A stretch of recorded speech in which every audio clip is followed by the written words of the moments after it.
What is up, my Squirtleites? It is I, your king, welcoming you back to more of my conversation and my thoughts on and explanation of the Destiny 2.0 patch, okay? In this episode, we're going to be getting into weapon perks, an exotic slash single legendary weapon, and hopefully exotic armor, all going to be covered in this video. I'm hoping it shouldn't take me too long to go over the perks, because for the most part, everything can just be straight up generalized. Okay, so, weapon perks. In general, reduced damage bonuses and penalties granted from weapon barrel upgrades. Over penetration perk now only works on bipeds, no longer works on environment materials, basically it only works on guardians. And mulligan perk chance increased to 20%. Otherwise, year 1 perks, anything that straight up increases a stat without any penalty to another stat, has been reduced significantly. This is stats like accelerated coils, hard launch, luck in the chamber, perfect balance, stuff like that. A couple of others have been adjusted, like small bore, now reduced stability and range bonuses by 25%. But for the most part, this just applies to perks. I guess speed reload and flared magwell or another one have been reduced significantly because they only give you a little buff at no cost of another. And the only ones that will give you big stat buffs will have a penalty to another, such as injection mold, or, you know, something like that. Also, some of the barrel, again, some of the barrel upgrades have been reduced as well, like accurate ballistics, aggressive ballistics, field choke, stuff like that. I'm not going to go over all of these. I can just tell you they've all been reduced significantly. The only one that's been barely reduced is luck in the chamber, which got a reduced damage bonus by 3%. Okay, on to exotic and legendary weapons. And honestly, I think this is where this patch excels the most, is with the changes to these. Hard light, the auto rifle with bounce projectiles. Base stability has been increased to 80. Hard light projectiles now have increased bounce count. Hard light projectiles are now not affected by damage fall off at all. And the projectile effects updated so it's easier to track the projectile ricochets, which both helps the user and also the person on the receiving end. So now that should be a little bit easier to use. Base stability has been increased so the gun barely kicks at all. And now almost all of your shots are going to bounce and will probably bounce more often. Suros Regime, stability reduced, and added a range boost to the focus fire node on the talent grid. This is going to also apply when Suros Regime gets to 2.0, and you have the option to switch between focus fire and the new perk, which is called spinning up, where the longer you fire, the faster the fire rate gets. So basically, when you have that option, focus fire will give you a range boost. Necrochasm, base stability increased to 60, magazine size increased. Cursebringer perk will now always trigger on a precision kill. Cursebringer perk explosion radius increased and deals more damage, and the rangefinder perk has been replaced by Zen Moment. I think this is great. Necrochasm is going to finally be better. This is all the auto rifle changes that at least that we're getting for right now. Monte Carlo, actually, never mind. Monte Carlo's further down the list. I'll get into that. But as far as these goes, I like all these changes. Suros Regime is not going to be quite as OP. Now the auto rifles are getting their buff. I think that it's going to be in a much better place. It's not going to be ridiculously stable. Because again, they don't want to make any auto rifle ridiculously stable, aside again from Hard Light, but that's only because it has a super high fire rate. Hard Light I think is going to be better. I still don't really see the practicality of the bouncing projectiles, but at least it's going to be a lot easier to use. And Necrochasm is going to be probably a lot more usable, especially now that the Cursebringer perk always triggers. Basically a much better version of Firefly, and one that could actually be viable in PvE possibly. The Last Word, my least favorite gun from prior to 2.0 because it was straight up broken. Range reduced by 10. Base stability reduced by 10. Accuracy while in hipfire is increased. Precision damage aim assist while in hipfire is increased. And fixed an issue where damage bonuses while in hipfire was not applying correctly. That's what I hated, was you could switch to aim down sights and still get the bonus. That can't happen anymore. I'm okay with the Last Word now. I only hated it because people would exploit it, and when they exploited it, it just wasn't fair. But now that it can no longer be exploited, and you also can't kill people from ridiculously stupid ranges that you shouldn't have been able to, I'm okay with the gun. Thorn.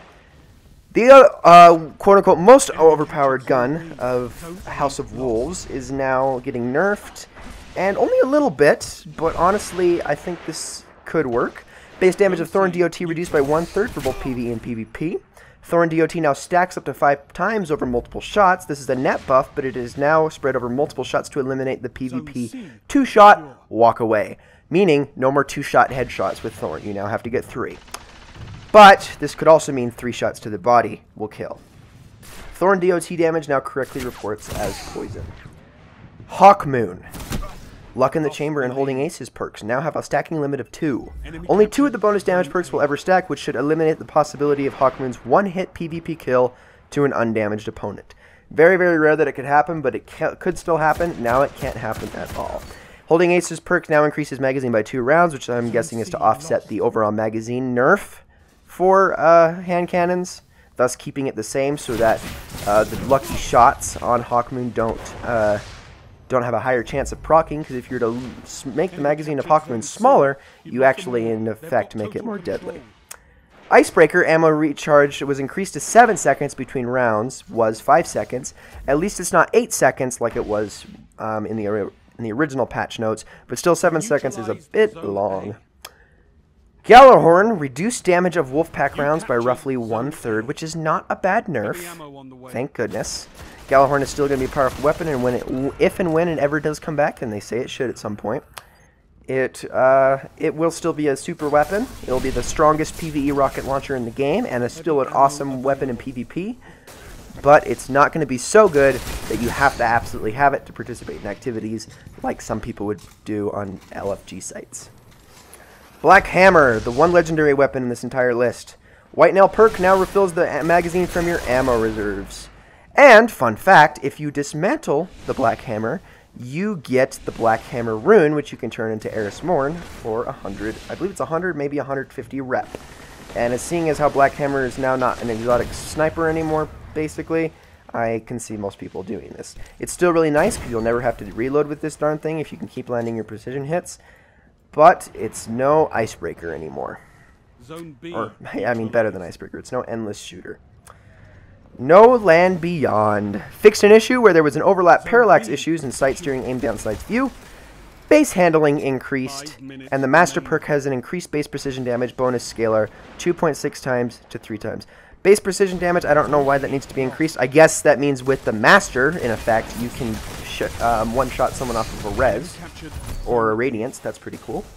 And then the parallax issue is going to make aiming down the sights a lot easier. And then the handling is increased, which I am assuming means it can snap faster.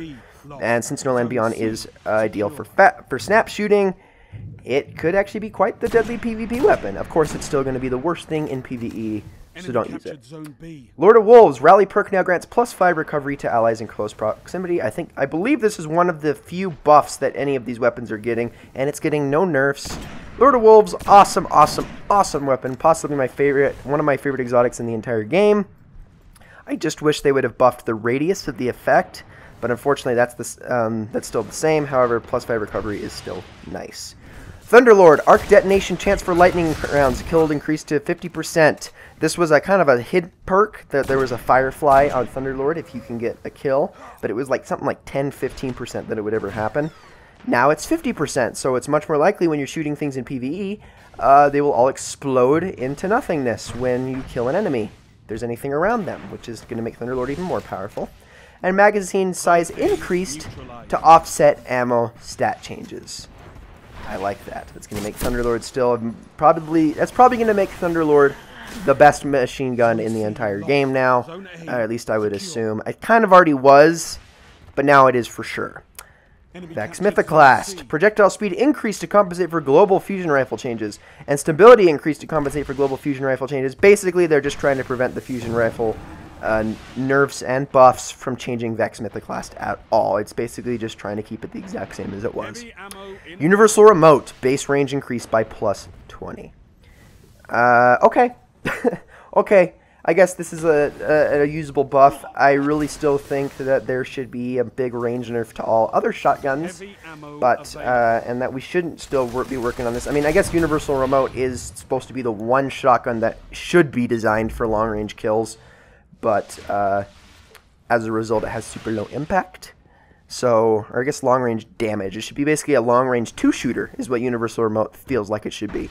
unless you can really perfectly nail that headshot on universal remote.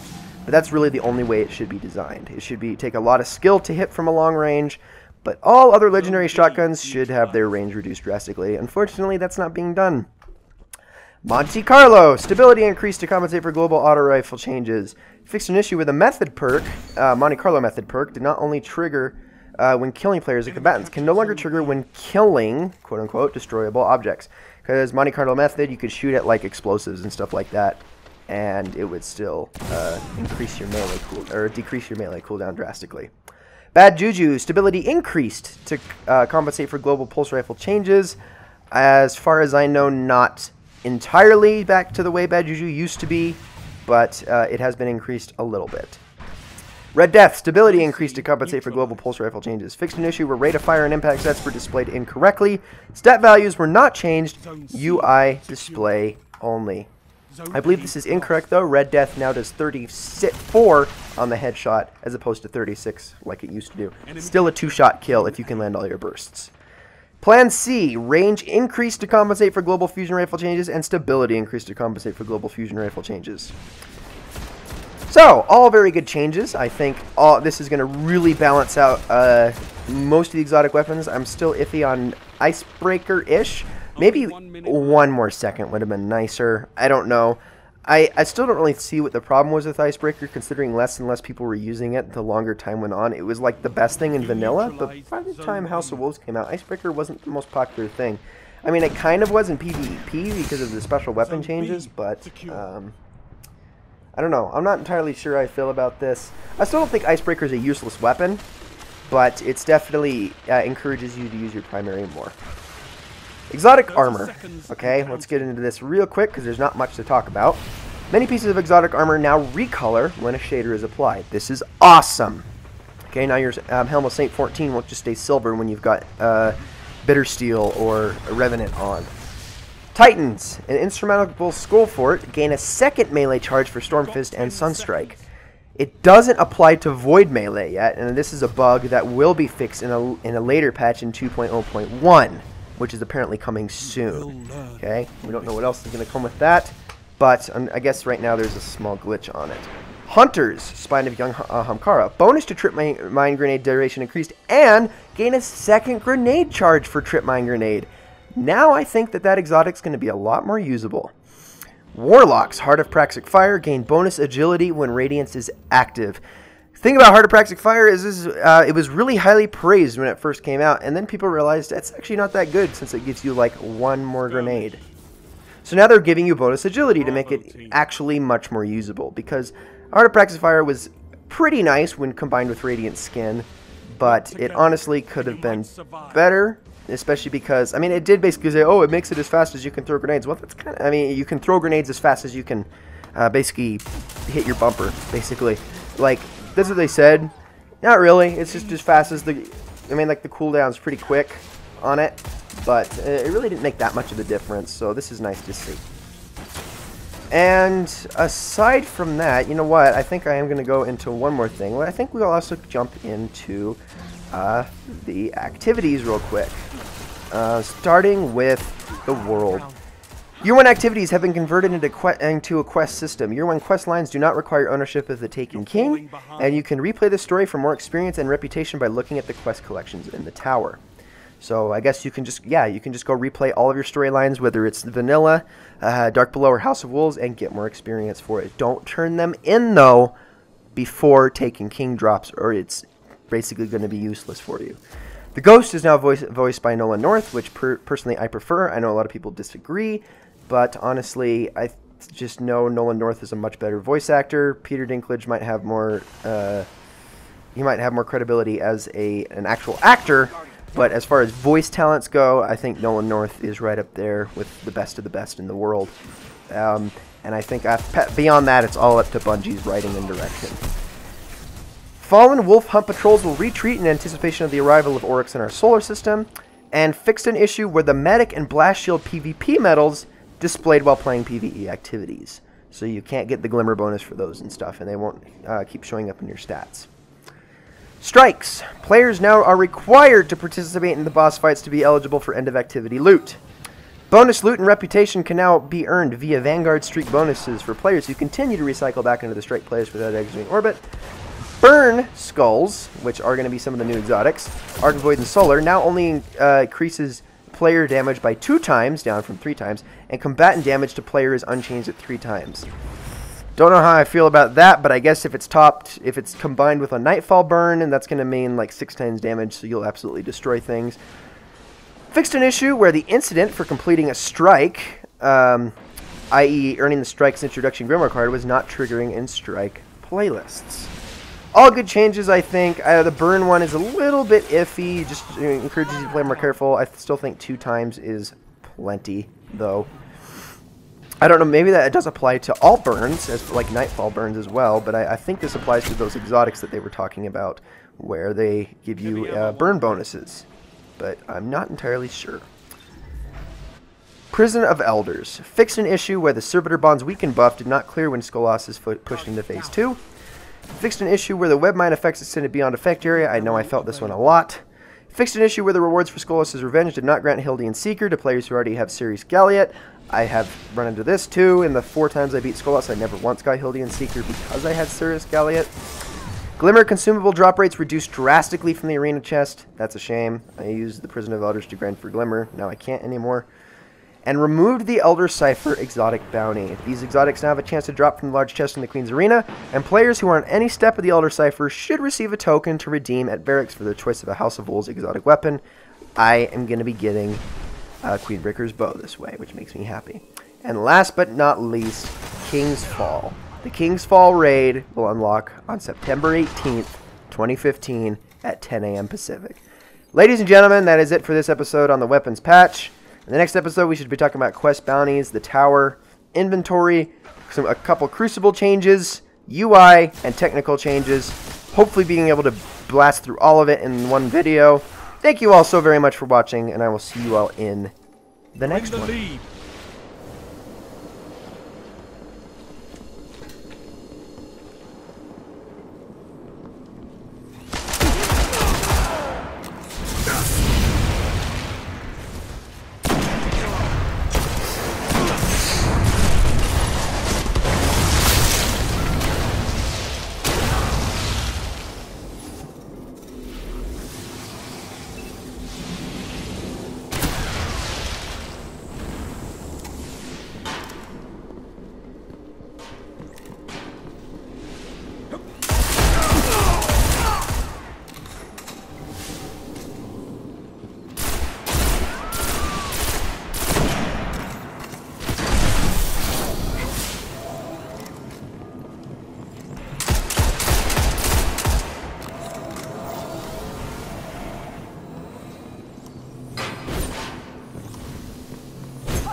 Guardian down.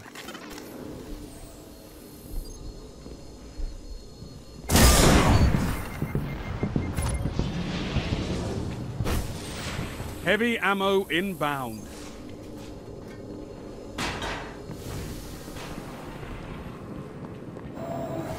Guardian down. Heavy ammo available.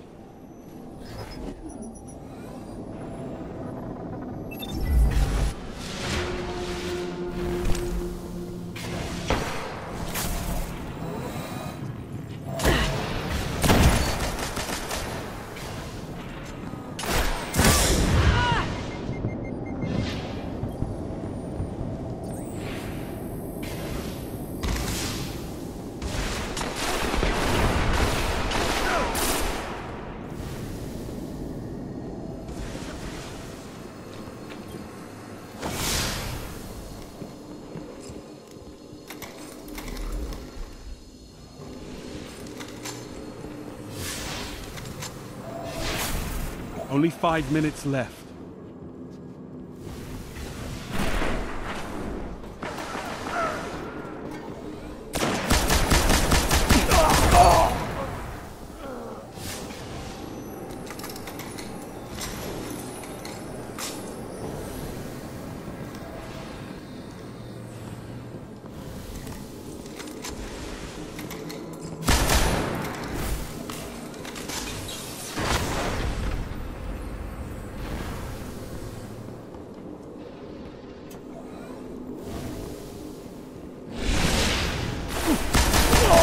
Finish them.